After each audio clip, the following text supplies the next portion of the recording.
Muito boa noite, queridos amigos, amigas, irmãos e irmãs. Mais uma vez nos reunimos para dar continuidade às reflexões do Evangelho que Jesus trouxe a todos nós. Elevemos o nosso pensamento. Mestre querido de amor, amado Pai, agradecemos por termos acesso a estes ensinamentos tão profundos e significativos do Teu Evangelho de luz. Amado Jesus, neste assunto que vamos trabalhar hoje, rogamos o Teu amparo para que consigamos fazer essa viagem interior e saibamos empregar as riquezas e abundâncias que temos. Que no exercício da fortuna que o Senhor deu a cada um de nós, que tenhamos o discernimento para enxergar uma oportunidade de servir e tornar a vida de todos os que nos rodeiam melhor, mais feliz. Que consigamos desenvolver sentimentos de renúncia perante a riqueza que temos. Que consigamos usar essas fortunas para servir e sejamos depositários fiéis, bons administradores, para multiplicar a fraternidade, a caridade e o amor. Sê conosco, Mestre querido Jesus, hoje e sempre. Que assim seja. Nós estamos trabalhando o capítulo 16 do Evangelho segundo o Espiritismo. Não se pode servir a Deus e a Mamon. E hoje nós vamos conversar um pouco sobre os itens 11, 12 e 13, intitulado de O Emprego da Fortuna. Não podeis servir a Deus e a Mamon. Entende bem isso. Vós a quem o amor do ouro domina, vós que venderíeis vossa alma para possuir tesouros, porque eles podem vos elevar acima dos outros homens e vos dar as alegrias da paixão. Não podeis servir a Deus e a Mamon. Se, pois, sentis vossa alma dominada pelas cobiças da carne, apressai-vos em sacudir o jugo que vos oprime, porque Deus, justo e severo, vos dirá: que fizestes despenseiro infiel dos bens que te confiei? Esse poderoso móvel das boas obras não fizeste servir senão a tua satisfação pessoal. Qual é, pois, o melhor emprego da fortuna? Procurai nestas palavras: amai-vos uns aos outros. A solução do problema aí está, o segredo de bem empregar as riquezas. Bem, nessa nossa palestra, nossa troca de ideias, quando seguimos as palavras de Jesus para o melhor emprego da fortuna, amai-vos uns aos outros.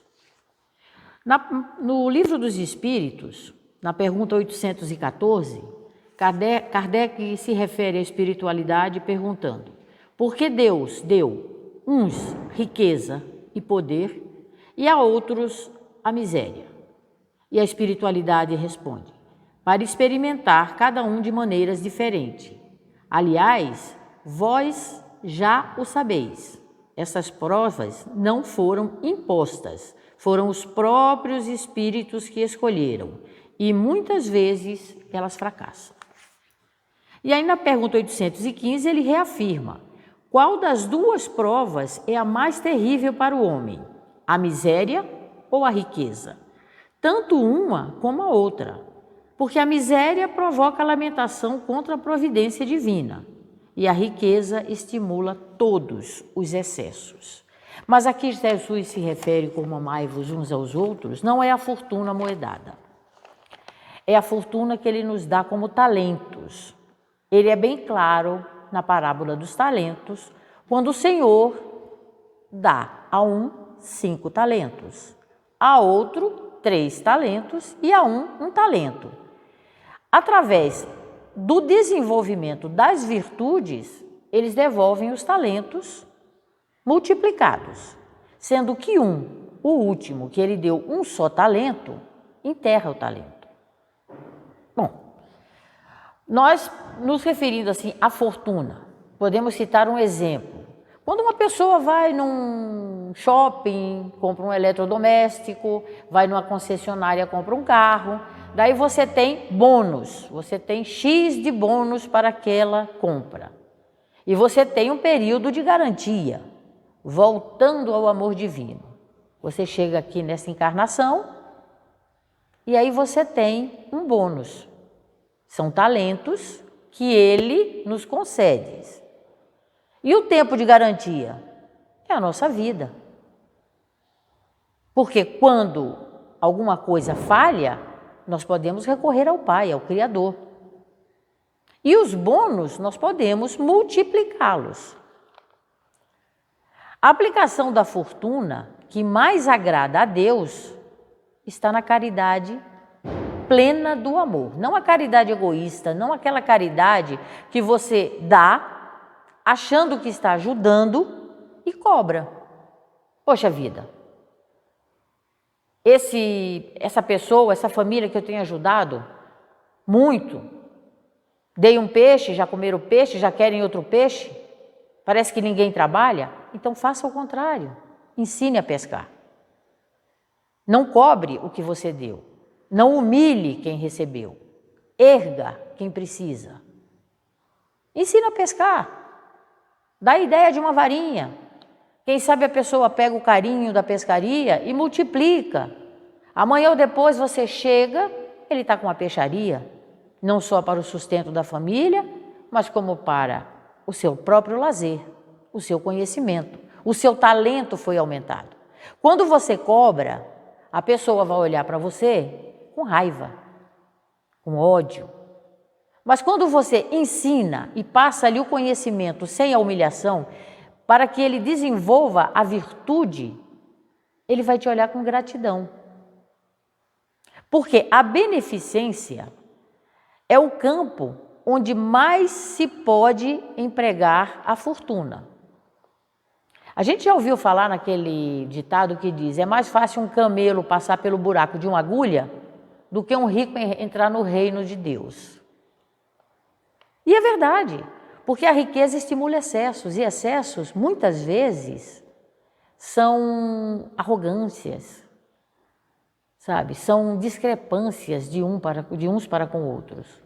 Quer dizer, você pode ser um rico, ter propriedades, ter fazendas e semear bem a sua plantação. Digamos que dentro de nós existe um campo imenso para a semeadura.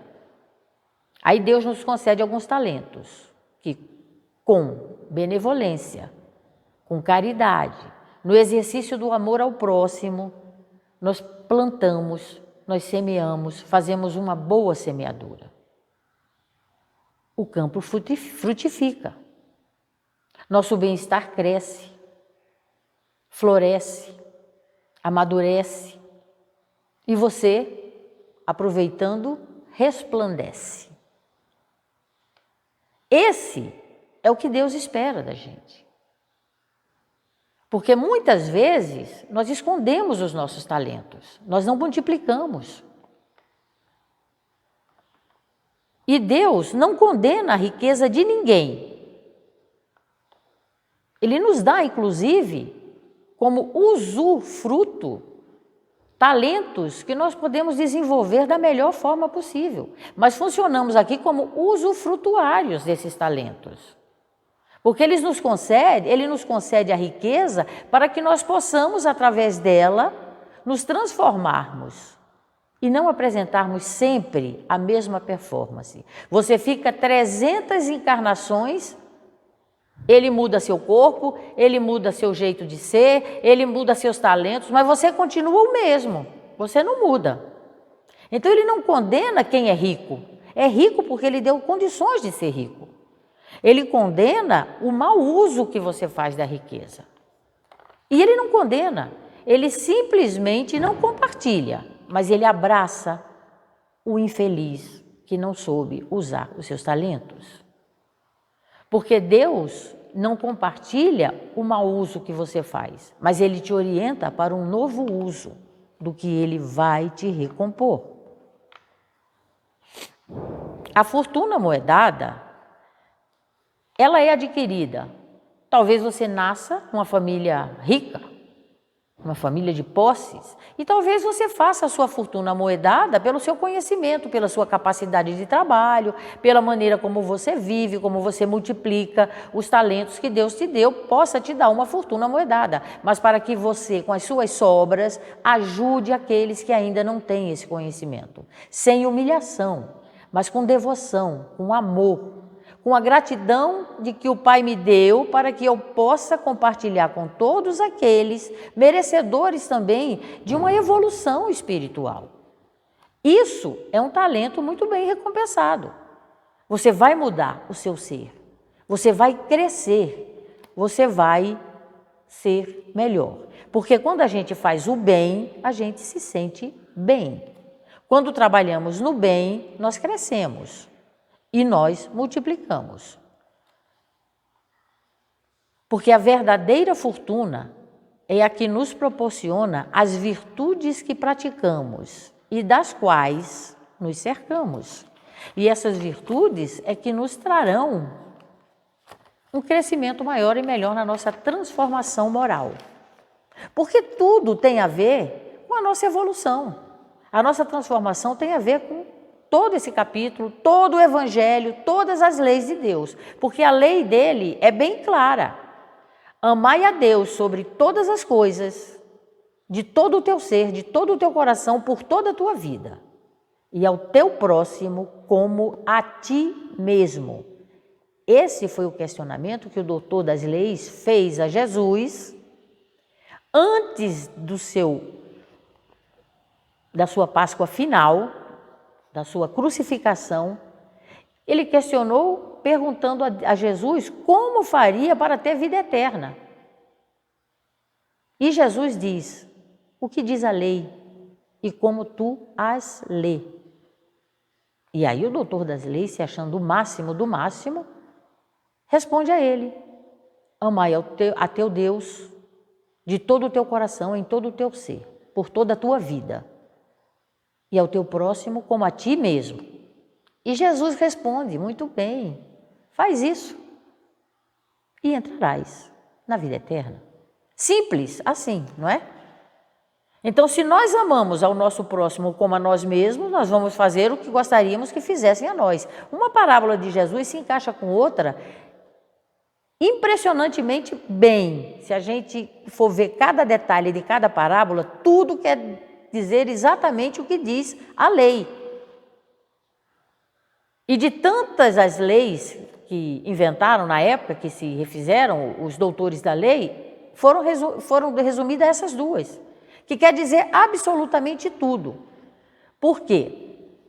Se nós formos pensar bem, a beleza física é passageira, a propriedade é temporária. A fortuna amoedada pode ser simples atributo da máscara humana que o tempo transforma. Não é? O tempo pode acabar com isso tudo. Pode ser bônus. E o bônus dura o que você aplica. Se você ganha um bônus de R$200 e aplica bem aplicado, você pode multiplicá-lo em 1.000. Em 2.000, em 3.000, depende da sua capacidade e da aplicação. Se você ganha um bônus da beleza, da propriedade, se você usa com gratidão, com benevolência, com empatia, a tua fortuna, você pode multiplicá-lo também. ou não. Amealhemos bondade e cultura, compreensão e simpatia, porque sem o tesouro da educação pessoal é inútil a nossa pretensão aos céus. Cresçamos, irmãos, na virtude e incorporaremos a verdadeira sabedoria, porque amanhã seremos visitados pela mão niveladora da morte e possuirás somente as qualidades nobres e aviltantes que houveres instalados em ti mesmo, porque continuamos usufrutuários do que Deus nos dá para vivermos o que nós pretendemos e fomos capacitados aqui para isso. Porque no caminho do túmulo, o que é que o Criador nos ensina? Que somos todos iguais. E teremos que devolver tudo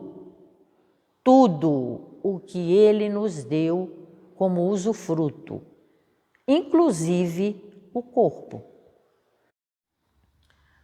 O emprego da fortuna, o emprego da riqueza.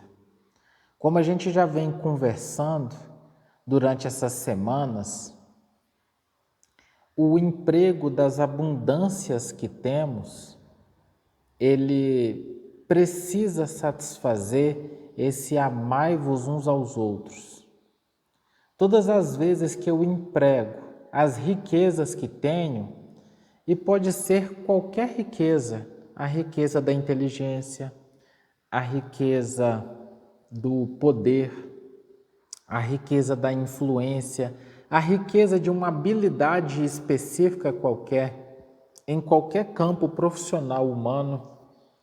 Todas as vezes que eu emprego isto no sentido de me promover, no sentido de eu ser reconhecido, de eu ser amado, todas as vezes que eu emprego essas fortunas, materiais ou não materiais, com o objetivo do interesse próprio, só estou pensando em mim, no máximo eu penso nos meus, eu estou sendo um administrador infiel. Eu estou sendo aquele administrador que comumente nós criticamos, que recebe um salário para gerir, para administrar um bem público, de maneira que essa administração seja em prol da coletividade. Nós estamos recheados de exemplos de indivíduos que recebem um salário significativo para fazer uma boa gestão para a coletividade, e eles acabam ajudando aqueles que vão lhe retornar alguma vantagem. Eles acabam ajudando os próprios filhos, a própria família. E nós não economizamos palavras para criticar. Todas as vezes que nós nos deparamos com um servidor, e olha que interessante, né? Porque é o mesmo termo que Jesus usa, né? Que é a questão do servir. Todas as vezes que nós nos deparamos com um servidor público, aquele que deveria servir a coletividade, que é o convite de Jesus para nós.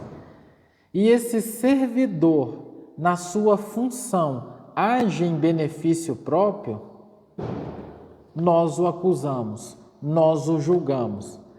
E o servidor público, ele age em benefício próprio quando ele trabalha de má vontade, quando ele abandona o trabalho antes do horário previsto, quando ele falta um dia de trabalho, quando falta proatividade, né? Nós podemos pegar um exemplo muito comum.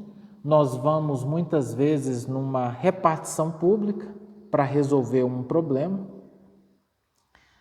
e ao chegar lá ele diz, está faltando este documento, está ótimo, eu retorno, providencio e ao chegar lá novamente ele diz, mas está faltando também este. E aí comumente nós dizemos, poxa, mas por que já não falou tudo o que faltava, que eu já providenciava tudo? Então, quando nós deparamos com essa falta de proatividade, com esse envolvimento, com esse sentimento, com essa boa vontade, nós também criticamos. Então, nós estamos envoltos no plano material de um número enorme de exemplos, onde nós sabemos orientar o que seja servir bem. Nós sabemos orientar qualquer servidor público, qualquer indivíduo que tenha por função servir a coletividade, qual a melhor forma de agir. Agora vamos voltar esse olhar para nós. Diante das riquezas que temos, volto a dizer, material e não material, nós temos servido a coletividade com paciência, com proatividade, com amor. Ou, quando eu tenho uma riqueza, eu ajo de má vontade.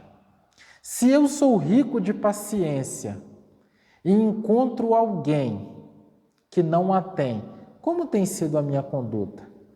Se eu sou rico de inteligência e encontro uma pessoa que trabalha comigo, que tem um raciocínio um pouco mais lento, o que eu faço? Eu dou da minha abundância e ajudo ela a crescer, ou eu atropelo esse espírito, essa pessoa com as minhas exigências? Eu sirvo essa pessoa com a riqueza que tenho para que ela também cresça, ou eu comporto na intransigência, eu me comporto na vibração da intransigência? Via de regra, se nós tivermos coragem para fazermos uma avaliação sincera, uma avaliação objetiva do nosso modus operandi no dia a dia, nós vamos perceber que nós agimos como uma criança. Vamos retornar lá na nossa infância. Eu tenho uma bola de futebol e naquela rua só eu tenho. E aí, quando as pessoas não fazem o que eu quero, como eu tenho essa riqueza, só eu tenho a bola, eu digo, então ninguém brinca mais. Eu pego a bola e vou embora. Ou seja, se as pessoas não me servirem, se elas não fizerem o que eu quero, então também vocês não vão usufruir daquilo que tenho.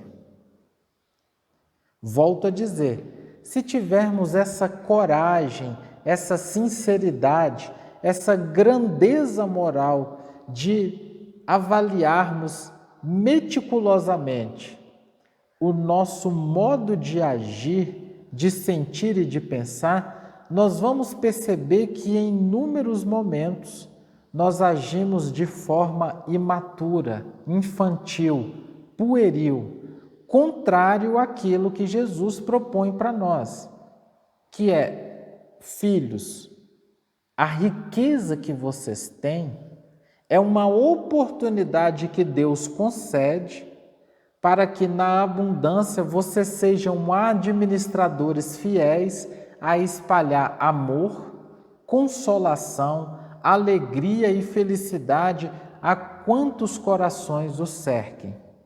A proposta de Jesus é sempre a do servir, a da renúncia, é de sentirem alegria em poder fazer a alegria do outro.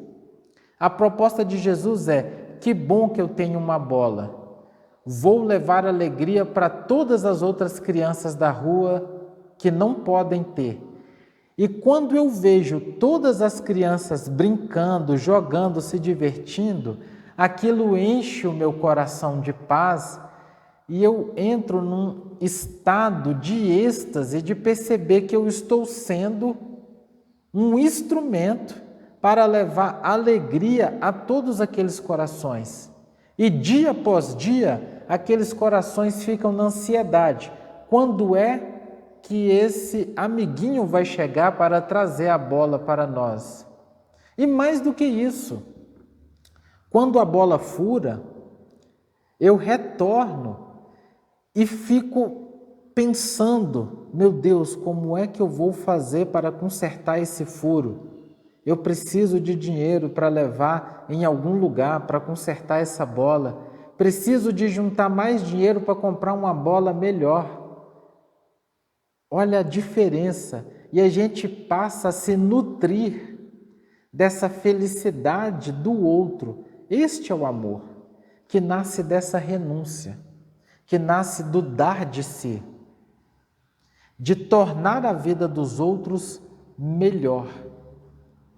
Como é que nós temos empregado as nossas riquezas? Nós somos donos de inúmeras bolas de futebol. Volto a dizer, nós somos donos da bola de futebol da paciência, nós somos donos da bola de futebol da disciplina, da obediência, da riqueza material, da inteligência. Nós somos donos da bola de futebol do amor, do saber se colocar no lugar do outro. Mas o que é que nós temos feito desses brinquedos nessa comparação que temos perante as outras crianças da rua? Qual tem sido o nosso comportamento? Tem sido de julgamento? Tem sido de interesse próprio? Só eu brinco? E, além disso, eu ainda faço questão de tirar foto e falar, olha aqui, ó, só eu tenho esse brinquedo. Que graça tem isso? O convite de Jesus é para que a gente consiga transcender a matéria e, diante das riquezas que possuímos, nós possamos dar dessas fortunas para o crescimento de todos. Nós precisamos entender, enxergar e sentir o tempo espiritual do outro. Vamos colocar um exemplo prático nessa comparação do espírito. Eu sou rico da capacidade de me relacionar. Ao longo das inúmeras encarnações, eu desenvolvi essa capacidade de me doar, da fraternidade. Eu sou rico nesse aspecto. Eu consigo me relacionar com facilidade, criar vínculos de confiança. Eu tenho coragem de me entregar aos outros. Essa é uma virtude que tenho, é uma riqueza que possuo. E de repente é colocado no meu planejamento encarnatório um outro irmão que nas últimas 5, 6, 10 encarnações ele esteve numa condição de reclusão. Ele teve uma vida em monastérios, em seminários. Ele teve vidas de sacerdócio. E não teve essa oportunidade de estruturar relacionamentos mais íntimos. Mas, em contrapartida, ele desenvolveu uma série de novas outras virtudes. Por conta dessas experiências em ambientes de regras e de isolamento, ele desenvolveu a disciplina, ele desenvolveu a organização, ele desenvolveu a capacidade de renúncia, de servir. Olha quantas conquistas esse irmão tem. Mas essa habilidade, essa condição de se entregar, de se relacionar, ele ainda não a tem. E aí, dentro do planejamento encarnatório, nós estamos juntos. Ao acontecer isso, nós não sabemos distribuir a nossa riqueza. A gente atropela todo mundo ao redor com as nossas exigências. A gente não reconhece o tempo do outro. A gente sequer reconhece também as riquezas do outro. Nós só julgamos, criticamos e atropelamos nas mínimas coisas. Então, essa irmã que encarnou para ter matrimônio com esse outro irmão que encarnou, que precisa aprender a construção de um relacionamento profundo, provavelmente ela vai começar a exigir: ah, mas você não abraça, você não consegue perceber as minhas necessidades, você é frio, você é distante. Vai ser uma enxurrada de cobranças.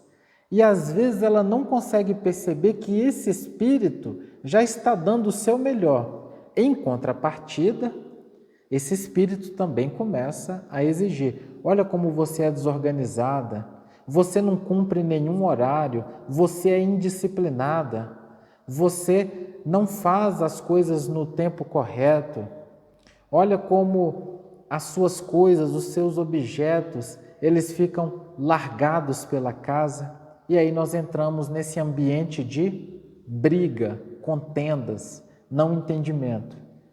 Porque nenhum desses dois espíritos sabem distribuir a riqueza. Cada um com a sua riqueza age como aquela criança que nós falamos: eu tenho isso, você não tem. E ainda fica provocando, exatamente como um garoto de 8 anos na escola primária: eu tenho isso, você não tem. É assim que nós agimos diante das riquezas que temos e ficamos provocando o outro, humilhando o outro de uma maneira muito sutil. Logicamente que isso cria um ambiente vibratório que torna-se quase impossível a estruturação da fraternidade.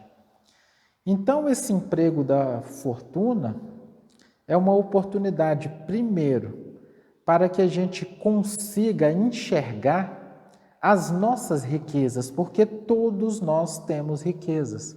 E às vezes a gente não consegue nem sequer enxergar a nossa riqueza.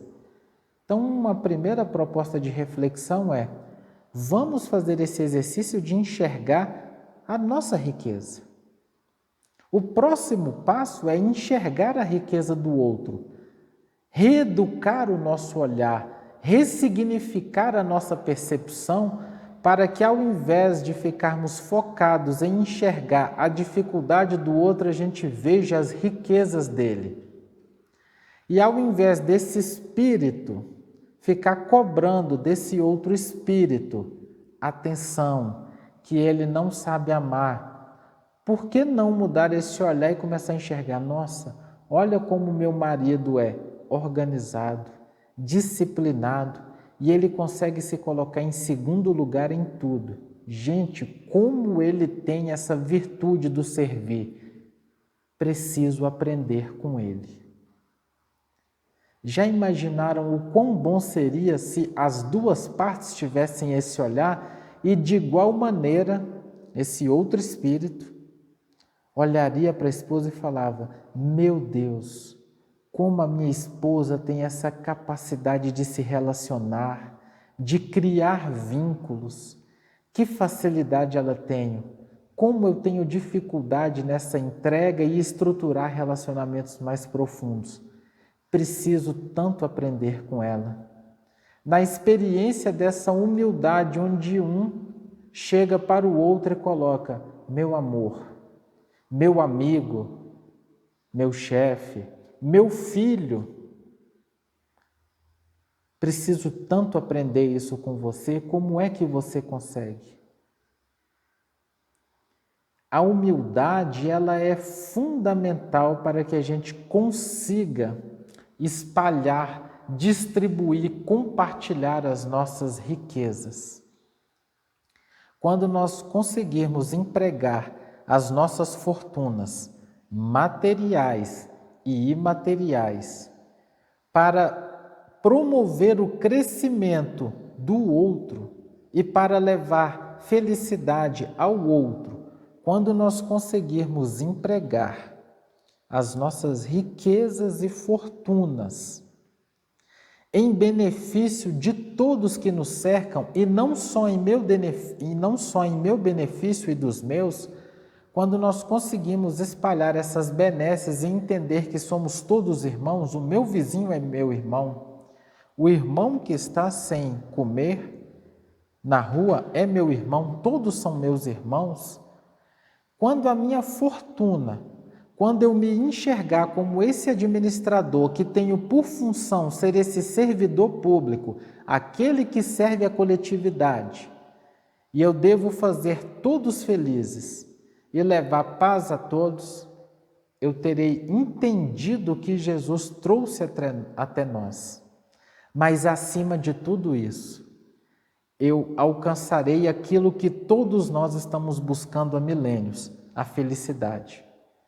Porque a verdadeira felicidade não é buscar para si, mas é em levando ela para o outro, aí sim eu me sinto pleno. A verdadeira felicidade é colher a felicidade dos outros, me enxergando como aquele que levou até eles. Isso sim é ser feliz. É quando nós servimos que nós construímos a paz.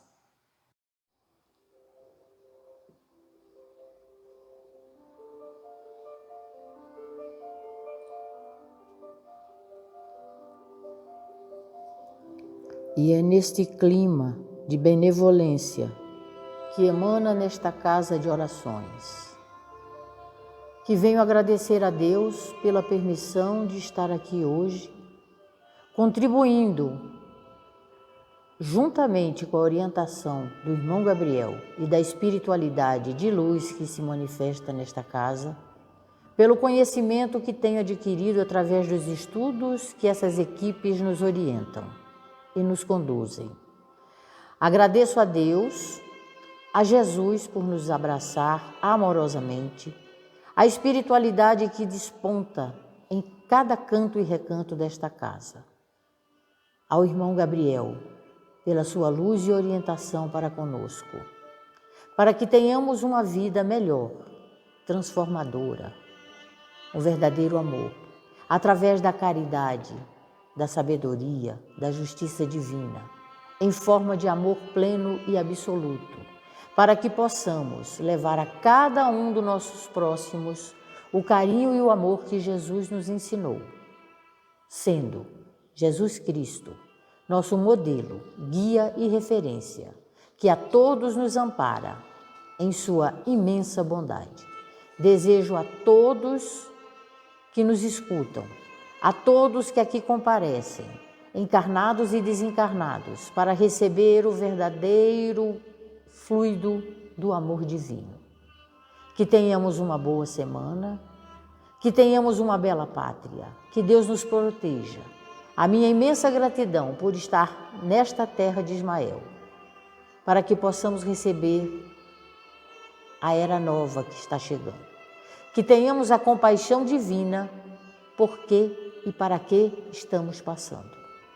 Que Deus nos abençoe, Jesus Cristo nos guarde e as equipes de luz do irmão Gabriel nos conduzam sempre a um caminho pleno e absoluto. O meu eterno agradecimento. Que assim seja. Que em assim nome de seja. Jesus.